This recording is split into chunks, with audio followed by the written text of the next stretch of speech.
Hi, I'm Maggie now. Welcome to the last episode, episode 36 of the Reading is Phenomenal RIP AP Lit podcast. And boy, was I surprised by this ending. I thought it was going to be all happy, like Bernard and Watson were going to go be happy in exile, and John was going to be happy too because he was going to go with them. But John couldn't go with them because, Bond. Basically, Mond told Bernard and Watson that being exiled to Iceland is a reward because the people who are exiled to Iceland are the most interesting people in the world. They're like Bernard and they're like Watson. And we learned also that Mond has read Shakespeare. As a young person, he was a curious scientist who questioned the world, something that can't be done in the world state community because truth goes against happiness. Finding out the truth of reality often hurts people. And here we see a possibility for Bernard to fit in if he was exiled, and for Watson to find a place where he can find a higher purpose and to have enlightened discussions. So Watson asks Mond, why don't you go to exile if it's just that great? And Mond replies that he would rather go to exile, he would rather go through the business of managing others' happiness. And while exile would be awesome, this is his purpose. And so John and Mond, when Bernard and Watson leave, John and Mond have a philosophical discussion just all about the world state. John challenging Mond and about the lack of religion and lack of creative text in the world state, and Mond defending it, saying by texts never grow old, and in a consumer state they cannot have that. They always need to hate the old and love the new. And Mond also argues that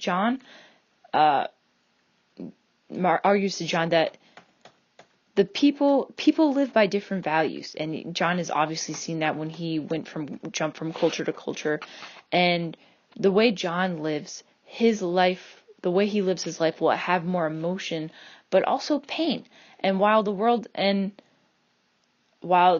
state is filled with happiness, and Soma will take away any pain. Mond is just asking, what is wrong with that? What is wrong with always being happy? Why is John's way of life more emotion with pain better than always being happy? And yeah, so basically that was just their discussion. Bernard and Watson leave for exile. John can't follow because of Mond's orders. And so then John goes and secludes himself in a lighthouse in the wilderness where he punishes himself to decontaminate himself of civilization. And a reporter comes and finds him. He's violent to the reporter. That just causes more reporters to come, more people to come. And then a whole huge scene happens where people are chanting at him and they want to see him whip himself. And just the next day, all of this craziness just causes him to hang himself. And we can see that in a way John did end up being the sacrifice he wanted to be at the ritual. This book was crazy.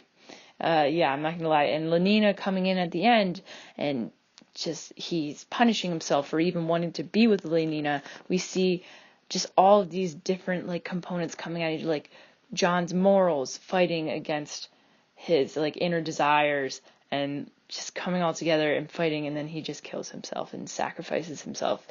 But yeah, this book was really crazy. And the hardest question, the most difficult question that really digs at me is is it moral to control those people's lives if they're happy? Do they really just have lived to a different set of standards? Because they're happy, and compared to people who live regular lives like you and me, who face pain, we face pain. Okay, yeah, so these people, scratch that. So they're happy. Those people are always happy who live in the world state.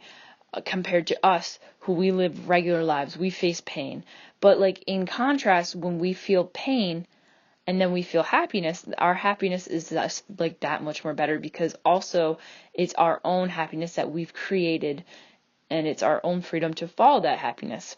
And I have to say I agree with the latter explanation, the idea that we create our own happiness, and the freedom to create our own happiness is the ultimate purpose in our life. Because when happiness is just given to you and your whole entire life is happy, can you really call that happiness? Or is that just if there's no emotions, if there's just one emotion, can you really just call that happy? Because happy, I feel emotions are in comparison to each other. Oh, you're sad. You're sad because, You're sad because you broke your lamp, compared to when you were happy because your lamp wasn't broken. So I feel like it's all in like relativity. And so, but I'm probably biased though, because that's the world that I live in. I live in a world that emotions differ. And I've never experienced a world where everybody is always happy. And also, I feel like this question is raised a lot in real life about socialism. When we're talking about, like, should everybody be happy? And socialism, and also just, like, other ways of distributing wealth and programs. And I like asking the question, do we need suffering to run a successful society? Like, do we need people living in poverty? Do we need people living at the top? Do we need that difference to show that there's purpose in life, there's goals in life? And maybe somebody who's poor, their goal in life is to make money so they can get out of that. Or somebody who's rich wants to help people who are poor. And like, is having those different like structures what gives people purpose? Or is a successful society one that has the largest amount of happy people of it, like the world state? And there is just so many questions that are up to interpretation. I could go on for a while, but we're on number 36. So I think that concludes our podcast. Thanks for listening. It's been a blast. You've been, so this was the RIP Readings Phenomenal AP Lit podcast. I'm your host, Maggie. Having a great time, and I just want to say ciao.